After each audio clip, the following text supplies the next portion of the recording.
भुसावळमध्ये अवैध धंदे जे चालू आहे, सट्ट्या पत्त्याचे, दारूचे, व्याजाचे, ते बंद व्हावे यासाठी मी आज बाजारपेठ पोलीस स्टेशन व शहर पोलीस स्टेशन, आता तालुक्यामध्ये पण जात आहे, हे पूर्ण निवेदन देण्यासाठी आलेलं आहे। या धंद्यामुळे गोरगरीब लोकांचे आर्थिक व भरपूर असे काही नुकसान होत आहे, जे लहान बाळांना ते सोसावे लागत आहे। आज रोजी भुसावळ नगरपालिके हद्दीत जे शॉपिंग कॉम्प्लेक्स आहेत, त्याच्यामध्ये लोकांनी अतिक्रमण करून तिथे अवैध धंदे सुरू केलेले आहे। त्यामध्ये भुसावळच्या नागरिकांमध्ये भयभीतीचं वातावरण आहे, गुन्हेगारी वाढलेली आहे।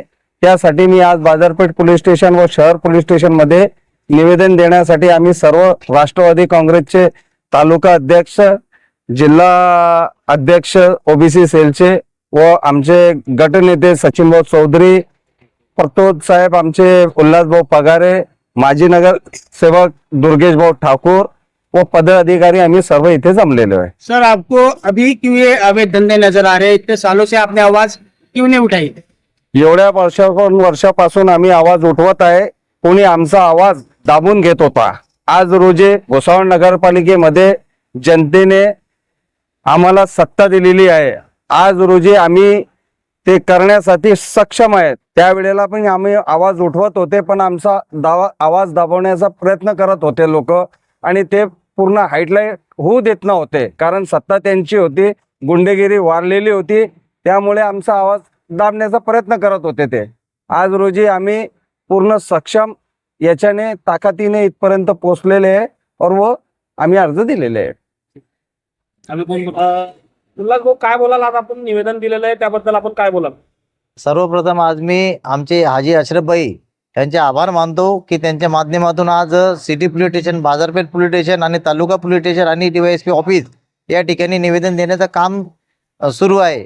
निवेदन यासाठी देण्यात येत आहे की भुसावळ शहरामध्ये जी वाढती गुन्हेगारी आहे, त्या गुन्हेगारीला आळा बसावा म्हणून जे अवैध धंदे भुसावळ शहरामध्ये सर्रास सुरू आहेत, नगरपालिकेचे जे संकुलन आहेत त्यामध्ये अवैधरित्या सट्टा पट्टा आणि दारू विक्री, अवैध दारू विक्री याचा सर्रास वापर सुरू आहे, आणि बऱ्याचशा ठिकाणी सावकारीला त्रयस्थ होऊन लोकांनी आत्महत्या केलेल्या आहे। तर या सर्व गोष्टींना वाचा फोडण्यासाठी आमचे शहर अध्यक्ष अशरफ भाई यांच्या माध्यमातून आज आम्ही या ठिकाणी निवेदन देण्यासाठी आलेलो आहे। आणि जर आमच्या मागण्या जर या ठिकाणी पूर्ण नाही झाल्या तर आम्ही 26 जानेवारी रोजी उपोषणाचा इशारा या ठिकाणी आम्ही देत आहोत। आपण याच्यापुढे काय उपाययोजना केली उल्हास भाऊ? जर हे धंदे बंद नाही झाले तर पुढे आपण काय ऍक्शन घेणार आहे?